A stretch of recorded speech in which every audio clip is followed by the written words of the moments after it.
오늘 말씀의 제목이 감사를 넘치게 하라입니다.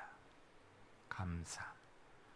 자, 한번 옆 사람 바라보시면서 감사합니다 해보세요.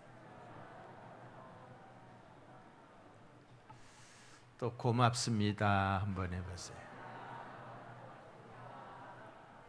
자, 뭐가 고맙고 뭐가 감사하다는 거예요? 그냥 입술로만 따라한 거잖아요.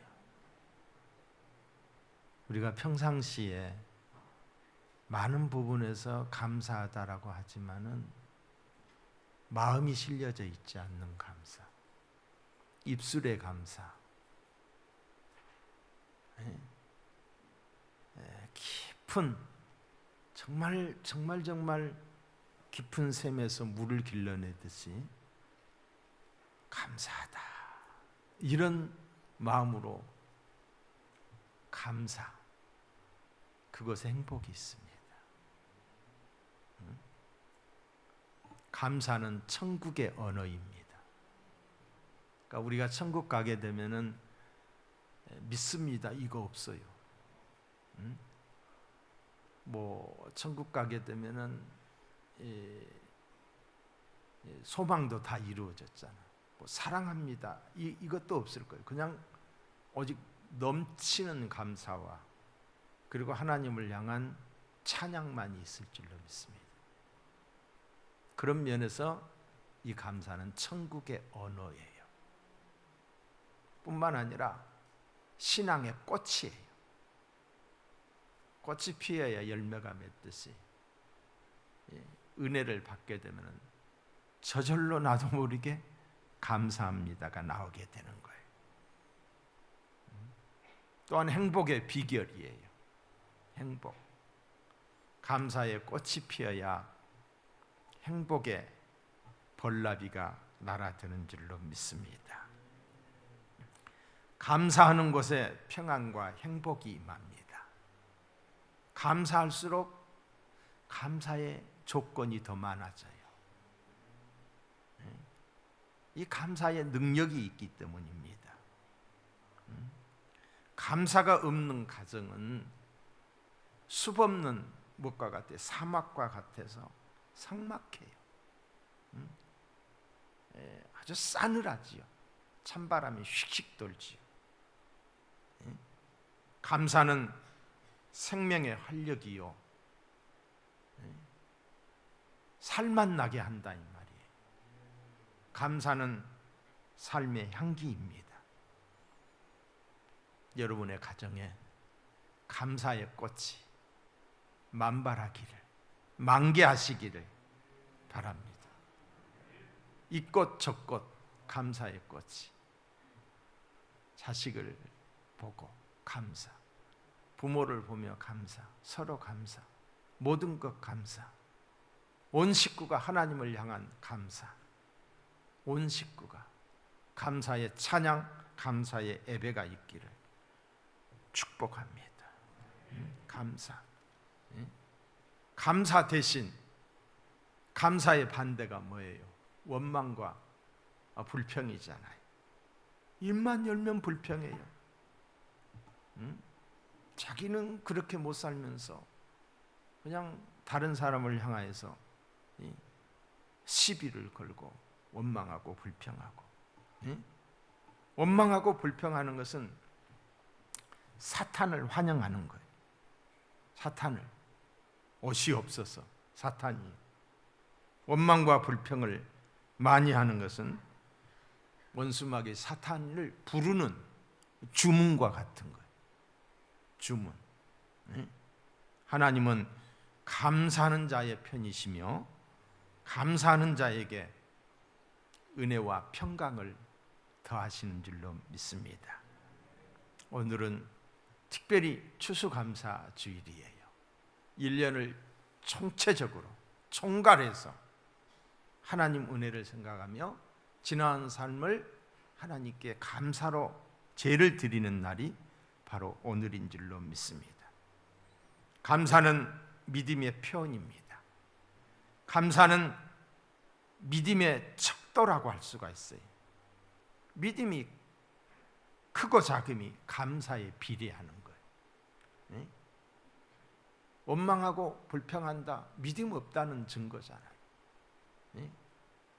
작은 일에도 감사한다, 믿음이 크다는 거지요.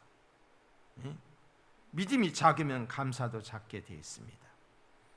감사는 우리 하나님을 영화롭게 하는 거예요. 하나님을 영화롭게 하는 거예요. 자식이 부모님한테 진정한 감사를 드릴 때에 부모가 피곤이 다 녹잖아요. 네? 진정한 감사를 드릴 때 살맛이 나잖아요. 자식이 고마워할 때에.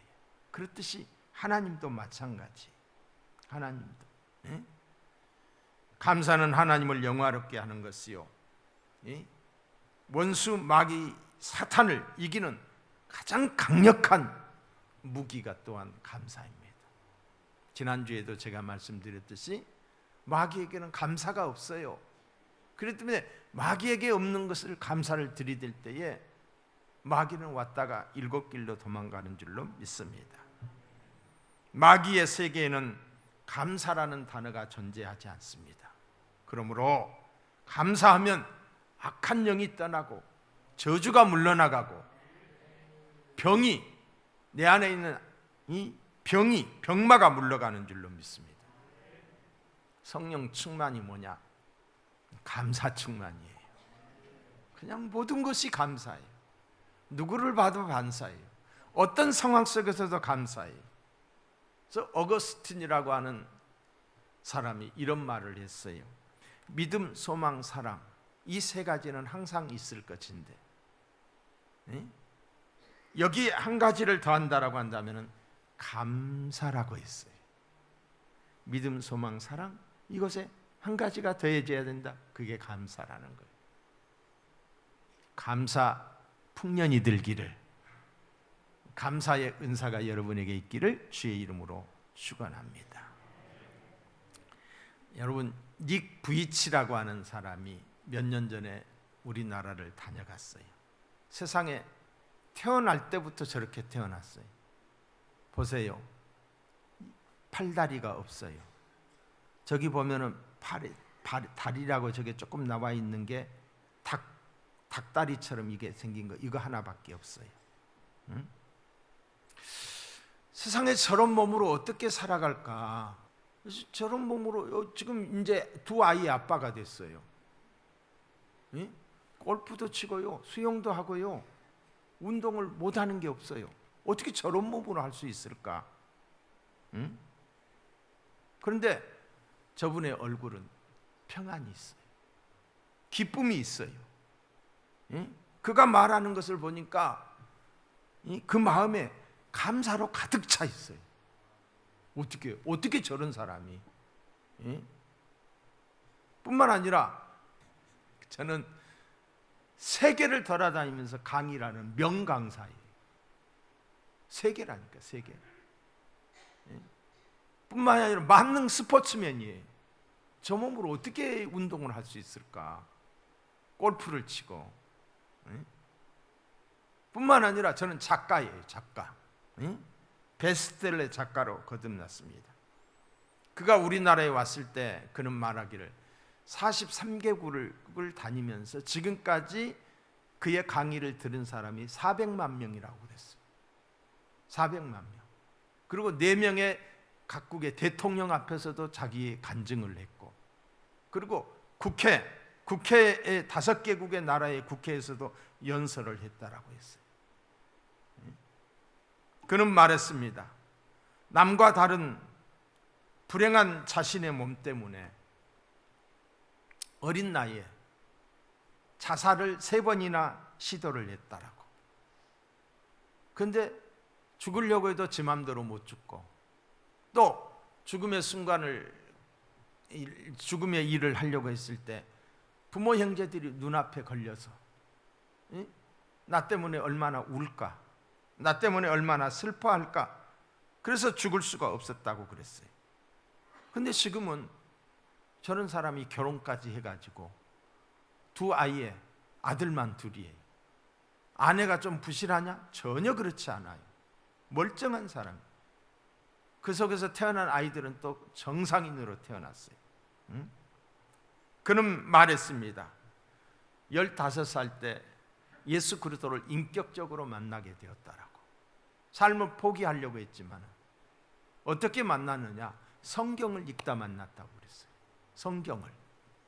요한복음 9장에 보시면은 나면서부터 소경으로 태어난 이가 있어요. 그도 불행한 사람이잖아요. 근데 예수님의 제자들이 예수님께 묻습니다. 저가 이렇게 소경으로 태어난 것이 누구의 죄 때문입니까? 라고 물었어요. 그때 예수님이 말씀하시기를 이 사람이 장님이 된 것은 누구의 죄 때문이 아니라 하나님의 일을 나타내고자 함이라. 이 본문을 읽으면서 하나님의 은혜가 그에게 임했던 거예요. 여러분, 우리가 성경을 읽을 때에 똑같은 본문이지만은 어느 상황이 어떤 때 읽을 때 그게 확 되게 은혜가 돼요. 여러분, 성경은 책 중에 많은 책 중에 하나의 책이 아니라 하나님의 말씀이에요. 그 말씀을 듣는 순간에 나에게도 하나님의 뜻이 있겠구나. 나에게도 하나님의 뜻이 있겠구나. 그걸 깨닫는 순간에 그 마음속에 평안이 임했다고 그랬어요. 그리고 할 수 있다. 나도 한번 다시 살아보자. 그런 용기가 생겨졌어요. 용기가. 그러면서 그는 세계 각국을 돌아다니면서 그가 선포하는 말들이 있어요. 우리나라에서 했던 말들을 내가 몇 가지 여러분들에게 알려드립니다. 자, 한번 들어보세요. 내가 가지지 못한 것보다 내가 가진 것에 집중하세요. 이 사람의 강의 내용이에요. 가지지 못한 것보다 사람들은 내가 없는 것에 집중하는 경우가 있어요. 있는 것에, 가진 것에 집중하세요. 또 스스로 한계를 정하지 마세요. 나는 팔다리도 없지만은 날마다 새로운 것에 도전합니다. 또 제가 할 수 있으면 여러분도 할 수 있습니다. 팔다리도 없는 그가 내가 할 수 있는데 왜 여러분이 못하겠습니까? 저는 닭다리 같은 작은 왼쪽 발 하나밖에 없지만 2발가락으로 컴퓨터 자판도 치고요, 샤워도 하고요, 칫솔질도 하고요. 우리나라에서 했던 말 그대로입니다. 옷 입기 등 거의 모든 생활을 혼자 해결합니다. 세상에 완벽한 나무나 꽃이 있나요? 우리는 다 다르게 생겼기 때문에 아름다워요. 우리의 길은 서로 달라요. 남들과 비교해 우울해하지 말아요. 내가 가지고 있는 것에 감사하고 나의 장점에 집중하라고 말해주고 싶습니다. 또 내가 죽었을 때 사람들은 나를 어떻게 기억할까요? 나의 외모나 성공이 아니라 내가 어떻게 사랑하고 용서하고 용기를 줬는지를 기억할 거예요. 우리는 모두 불완전합니다. 따라서 서로를 용서할 줄 알아야 합니다. 누구나 실패합니다. 그러나 그때마다 배우는 것이 중요합니다. 그러면 누구나 다시 일어설 수 있습니다. 이 사람이 우리나라에서 와서 그의 강의의 요점이 9가지인데 그 9가지를 제가 중요한 것만 이렇게 풀어서 이야기한 거예요. 우리가 감사하며 살아가느냐, 불평하며 살아가느냐, 여기에 따라 우리의 삶이 행복할 수도 있고 불행해질 수도 있습니다. 불행할 수밖에 없는 신체 구조를 가지고 태어났는데 그가 긍정의 마인드로 감사하면서 사니까 그가 행복해하는 거예요. 행복해하는 거예요. 감사하는 사람이 행복을 누리며 살게 됩니다. 감사하며 살 수 있기를 주님의 이름으로 축원합니다. 여러분, 감사에는 조건부 감사가 있어요. 조건부 감사. 그리하면의 감사예요. 뭐예요? 잘 되면 감사, 합격하면 감사, 사업이 잘 되면 감사, 조건부 감사예요. 이런 감사는 입술에서만의 감사예요. 그리고 이런 감사는 오래가지 못해요. 이런 감사는 떨어지면 불평하고 원망하는 거예요. 변함없는 감사가 있어야 되는데 조건부 감사, 바람직하지 않습니다. 대부분의 사람들이 이런 수준으로 살아가고 있어요. 그런데 우리 예수 믿는 사람들은 어떤 감사해야 되냐? 그럼에도 감사, 그리 아니하실지라도 감사. 감사의 수준이 달라요. 어렵고 힘들음에도 감사. 누구같이? 욥과 같이. 욥이 하루아침에 전 재산이 다 날아갔어요. 자식들이 죽었어요. 몸에 악창이 났어요. 힘이 되어져야 될 아내가 당신이 믿는 하나님을 저주하고 죽으시오 라고 하면서 집을 나가버렸어요. 그때 욥이 뭐라고 말했느냐? 욥기서 2장 10절의 말씀을 보시면은 우리가 하나님께 복을 받았은즉 화도 받지 아니하겠느냐? 입술로 범죄하지 않았어요. 뿐만 아니라 욥기서 1장 21절 이하에 보시면은 내가 모태에서 알몸으로 나왔은즉 빈손으로 왔다는 거예요. 또한 알몸이 그리로 돌아갈지라 주신 이도 여호와시오 거두신 이도 여호와시오니 여호와의 이름이 찬송을 받을지어다 하고 이 모든 일에 욥이 범죄하지 아니하고 하나님을 향하여 원망하지 아니하니라 라고 했어요. 이게 그리 아니하실지라도의 감사예요. 그럼에도의 감사예요. 꼭 무엇이 잘 돼야만이 감사가 아니라 역경 가운데서도 감사할 수 있는 것. 이게 우리 하나님을 아는 사람들이 해야 되는 감사예요. 여러분 평상시에는 감사 안 해요. 평상시에는 인쇄가기가 그지없어요. 그런데 병원에 가가지고 죽도록 고생하고 그러면서 병원에 있으면서 울면서 감사해요. 울면서. 건강할 때는 건강의 고마움을 모르지만은 몸이 아파 괴로울 땐 감사하는 것이요. 건강의 감사, 고마움을 절감하며 감사하고 기뻐합니다. 건강의 소중함을 알기 때문에 범사에 감사할 수 있기를 축복합니다. 우리가 잘 알고 있는 요셉, 형들이 팔아버렸잖아요. 시기 질투해서 팔아버렸잖아요. 팔려가서 그가 종살이 못 먹고 못 입고 얼마나 어린 나이에 그리움이 컸겠어요. 또한 그가 바르게 하려고 하다가 감옥에 들어가잖아요. 감옥살이 누명을 쓰고 감옥에 들어간 거예요. 바르게 하려고 하다가 억울한 누명을 쓰고. 그러나 요셉은 어떠했어요? 누구도 원망하지 않았어요. 형들도 원망하지 않았어요. 그러면서 하나님 앞에서 살았어요. 하나님의 눈동자 앞에서 살았어요. 하나님을 의식하며. 하나님은 요셉을 애굽의 총리가 되게 해주셨습니다. 현재의 환경만 바라보고 낙심하며 원망하는 것은 불신앙이에요. 어렵습니까? 어렵다고 원망하고 불평하면요, 어려움이 더 가중되는 거예요. 그러나 어려움 가운데서 감사의 조건을 찾아서 감사하면 어려움이 반감되는 줄로 믿습니다. 범사에 감사하는 것, 이것이 하나님께서 가르쳐주신 삶의 지혜요 능력이며 행복한 삶의 비결입니다.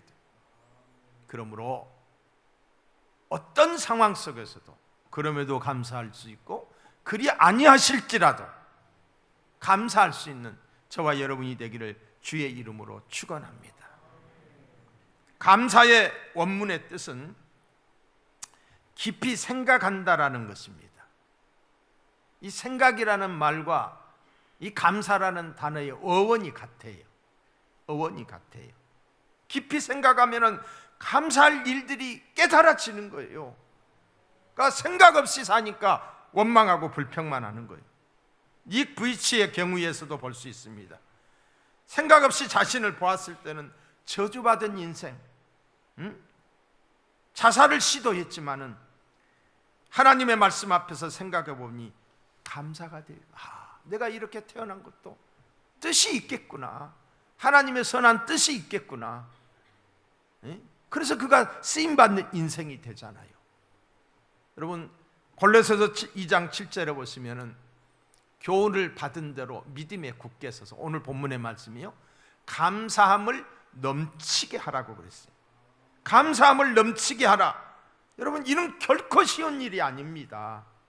그 이유는 우리의 삶이 감사할 일만 있는 것이 아니기 때문이지요. 수많은 문제가 있습니다. 이 문제가 해결되면 저 문제가 생기고, 저 문제가 해결되면 또 다른 문제가 생기고, 얼마나 문제가 산 넘어 산이에요. 산 넘어 산이요. 어쩌면 우리의 인생이 문제풀이와 같아요. 문제와 어려움의 파도가 계속해서 밀려온다 이 말이에요. 한번 생각해 보세요. 결혼하면 괜찮겠지 하는데 결혼했다고 해서 자식 걱정 안 했습니까? 문제가 또 있어요. 이런 상황에 감사한다, 그것도 넘치는 감사를 드린다, 쉽지 않습니다. 그러나 생각하고 또 생각해 보면 그렇지 않습니다. 도리어 감사해요. 고난과 어려움보다는 하나님의 은혜와 축복이 더 많다는 사실을 생각 속에서 깨닫게 되는 거예요. 힘들고 어려운 일도 있지만은 생각해 보면 좋은 일도 많잖아요. 좋은 일은 생각하지 않아요. 어려운 일만 거기에 집중하다 보니까 원망하고 불평하는 거. 나를 힘들게 하고 괴롭게 하는 사람도 덜어 있지만은 그렇지 않고 나를 사랑하고 도와주는 사람도 많이 있지 않습니까? 그 사람에게만 꽂혀가지고 원망하고 불평할 것이 아니라는 거지. 우리는 좋은 일들을 어떻게 생각합니까? 당연한 것으로 쉽게 넘어가 버립니다. 좋은 일들이 있을 때는 내가 똑똑해서, 내가 잘해서, 그냥 재수가 좋아서 그냥 쉽게 넘어가요.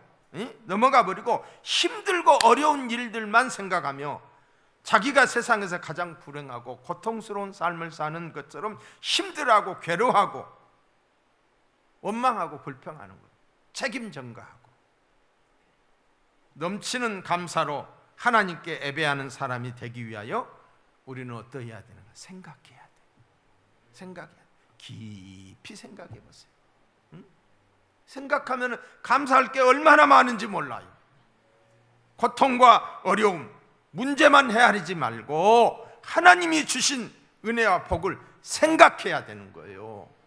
그래서 여러분, 찬송가 489장에 보시면은 세상 모든 풍파 너를 흔들어 약한 마음 낙심하게 될 때에 내려주신 주의 복을 세워보아라. 주의 크신 복을 세워보아라. 내가 알리라.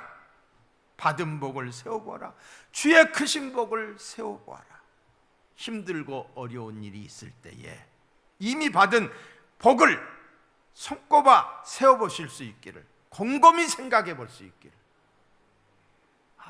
내가 다른 사람들에 비해서 내가 가진 것이 얼마나 많은데, 아직도 내 몸이 건강한데 물질 좀 잃어버렸다라고 생명까지 끊어요? 아니잖아요. 손도 발도 없이 태어났음에도 불구하고 삶의 의욕을 가지고 뜻을 이루고 다른 사람들에게 감동을 주잖아요. 여러분, 어떻게 감사할까요? 정성을 다해서 감사해야 돼. 힘을 다해서 감사해야 돼. 여러분, 하나님이 우리에게 주신 것들이 있어요. 시간, 내 것이 아니에요. 하나님이 오라면 가야 돼요. 건강, 이 또한 하나님이 우리에게 주신 복이에요. 또한 물질, 재능, 이런 것들을 통해서 하나님께 감사해야 돼요. 마음을 담아서 감사해야 돼요. 마음 없이가 아니라 우리가 하나님 앞에 봉사하는 우리 찬양대들, 이제 연말이 되면 흔들려요. 아이고 좀 쉬고 싶다. 흔들리지 마세요. 주님 앞에 서는 그날까지 쓰임 받을 수 있기를 바라요. 교사들 마찬가지. 내게 주신 시간, 내게 주신 건강, 내게 주신 물질 하나님께 쓰임 받을 수 있기를 바라요. 입술로만이 아니라 삶을 통해서 감사할 수 있기를 바라요. 어떻게? 정성을 다해서. 고린도후서 9장 6절로 7절을 보시면 적게 심은 자는 적게 거두고 많이 심은 자는 많이 거둔다 하는 말이로다. 각각 그 마음에 정한 대로 할 것이요 인색함이나 억지로 하지 말지니 하나님은 즐겨낸 자를 사랑하시느니라. 심는 대로 거둘 것이니 인색함이나 억지로 하지 말라는 거예요. 억지로 봉사하지 말라는 거예요. 자원하는 마음으로 할 수 있어야 된다는 거지요. 왜? 심는 대로 거두게 되니까. 심는 대로. 이게 하나님의 법칙이고 자연의 법칙이에요.